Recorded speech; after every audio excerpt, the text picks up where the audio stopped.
and also about performing at the Bowery for OXJAM. Yeah, I've been doing this. I'm an unsigned singer-songwriter for 12 years now. Originally I started out in a girl R&B group. We were signed to an independent UK label who were in partnership with Defo Records. Unfortunately that didn't last very long. They ended up going bankrupt, and that's kind of the journey of me grafting away as an unsigned artist, living on beans on toast, that kind of thing. We've all done it. Yeah, and yeah, so obviously going into the studio, finding loads of different producers to work with for demos and just trying to build up that portfolio of material and getting out there. I found my live band via Gumtree, and so we go out there and do my original stuff as well as like covers, so mostly Motown, blues, soul stuff. Throughout my journey, I've also been a contestant on the X Factor this year. I was in boot camp. Hold that, because we're going to ask you a bit about that. But first of all, we've got to ask you about OXJAM at the Bowery. We've been doing like a 3-week lead up to it. We've had Timothy Burnin and Dave Charles who've been organising it. They came in and chatted to us about who was playing, and Abandoned Rugs playing, which is great to see. Last week we had Luna Wax come in. What drew you into performing for OXJAM? Well, I'm always on the search for doing live gigs and performing, and the fact that it's for charity is absolutely an amazing opportunity. I'm honoured to be a part of this big musical movement, and Tim had an advert out there looking for live acts to perform, so I got in touch with him and he sent me an email back saying, yeah, like, let's get this sorted, your book, this is your slot, this is your time, and it was just kind of like that. So I'm forever in his debt for allowing me to perform this night. It's going to be absolutely great. Well, I will be coming. Oh, I will be coming at the weekend, but I'm going to a Halloween party afterwards, so I will be dressed as a witch, which a lot of people think I am, but I'd like to think I'm not. The gig will be is the OXJAM Festival in Aid for Africa's Food Crisis, and it's on Saturday night, and doors open at 7:30. You must get down there. It's only a £5, which is nothing. You know, goes to the charity, all goes to the Africa's Food Crisis. Goes to charity. You know, before you do a bit of hedonism, go and do something good that will make you feel better. Yeah, before you go out and get really drunk and spend all that money in the evening. Now, X Factor.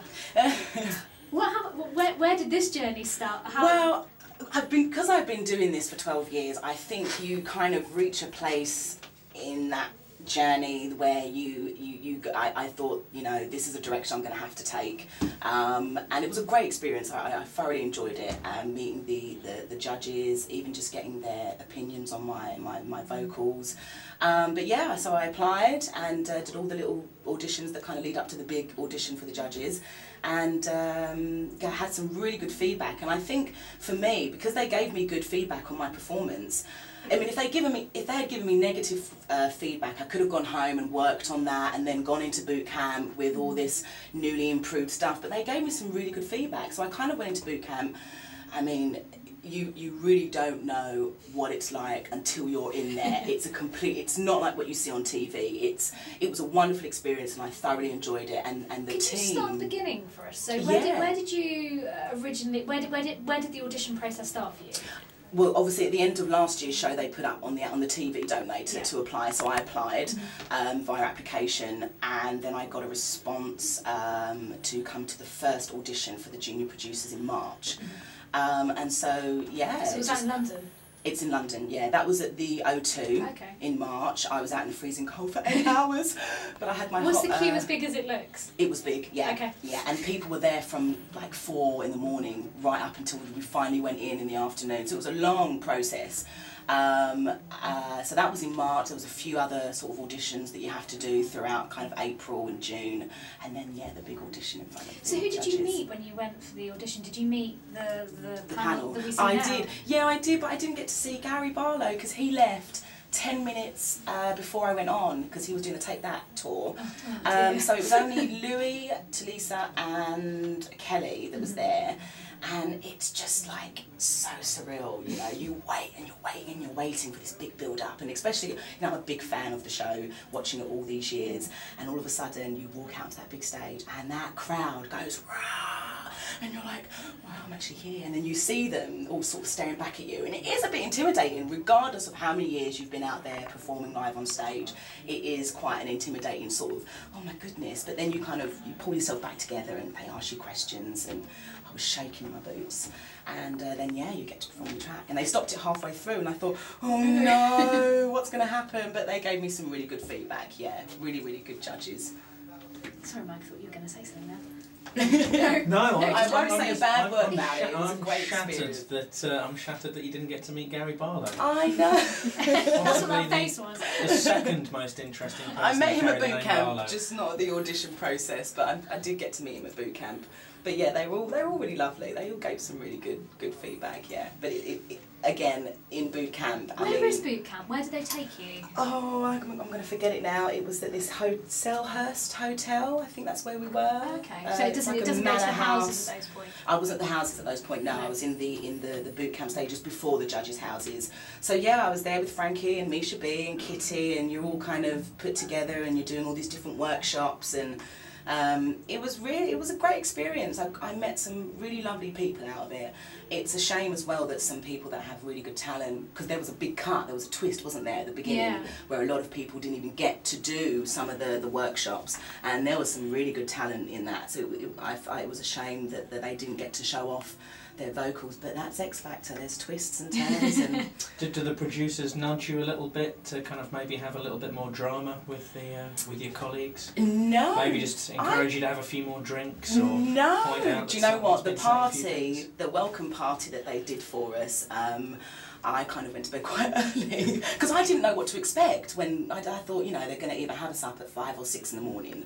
So I thought, I don't want to go too crazy. I kind of watched all the wild antics that was going on in there, and it was fun. But I thought, no, let me call it an early night at around 11. So, but no, I didn't get any nudging or anything. No, it was just, everybody was just having fun and drinking and going a bit crazy. But I had an early night. Now, I know your guitarist isn't around, but would you be willing to sing a cappella for us? But you could come back on at 8:45 and sing for us when your lovely guitarist turns up, if you'd like to do that. It's up to you. I would like to do it with the guitarist, if we can do it with him. That would be really good. Yeah, so yeah. We can wait a little bit. Okay. We can do that. We can we can keep talking on. Okay. Because there's so much more I want to know. So do you think, ultimately, X Factor was a very positive experience for you? It was positive. It was something that I had to do. It was a direction that I had to take.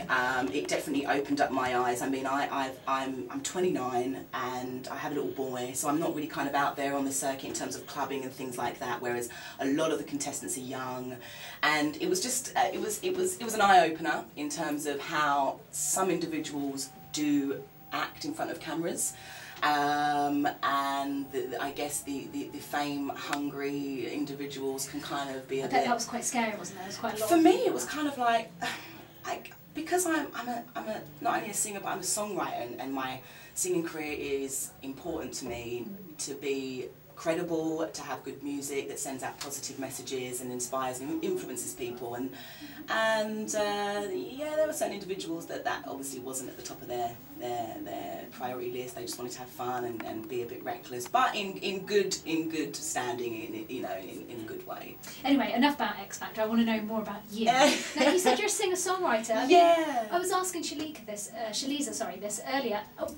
Where do you start while writing a song? Do the lyrics come to you first? Does the music come to you first? How does it work? For me, unfortunately, it always happens at around 2 in the morning. I don't know why, but it just always seems to happen past midnight. So once I've done everything, tidied up the house, got everything all ready for my son the following morning, past midnight, blam, an idea will come into my head. And it's really, it works out different. It could either be a melody, or I might hear something on an advert, and a little something of that advert will tweak a melody, then lyrics will come. It's never normally a verse, chorus, and the middle A. It could either be the chorus will come first, and then I will come up with some sort of backing vocal ideas, and then a verse will happen, and it just depends. It's never a set formula. It just happens naturally. we were talking about big venues, and you've performed, you know, for the X Factor people. You performed for you sang at Wembley this year, didn't you? Can Wembley you tell us about Stadium, that? yeah, and my BV as well, Steph. Yeah, Steph, hello. hello. Let me introduce you. Hi. Hello, how are you? Very well. Good, good. I don't know why I just waved at Steph. She's about 2 centimetres. That's very embarrassing. Very embarrassing for me. Sorry, Steph. Yeah, not. Yeah, no, it was a wonderful experience. We was asked to perform alongside, his name's Neil Patel, he goes by the stage name of N1, and he's a yoga teacher, and he kind of does this sort of new generation yoga where he does yoga with hip hop, so that's kind of been a really big thing for him, and they wanted him, I feature on some of his tracks, so they wanted him and myself to go there and perform on his material as well as me doing my own stuff as well, and it was incredible. It wasn't on the massive stadium itself, it was obviously in the Bobby Moore room, which was still a big stage as it is, but it was part of Black History Live, so that was fantastic for us to all be a part of that. It was just a really great opportunity, and we had so much fun, didn't we? It was really good doing it, met some really good people.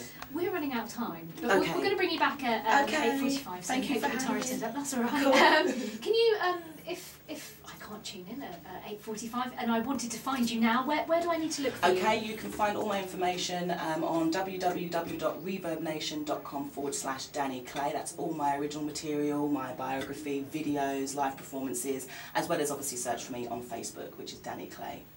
Thank you very much. We'll see you at 8:45. Thank you.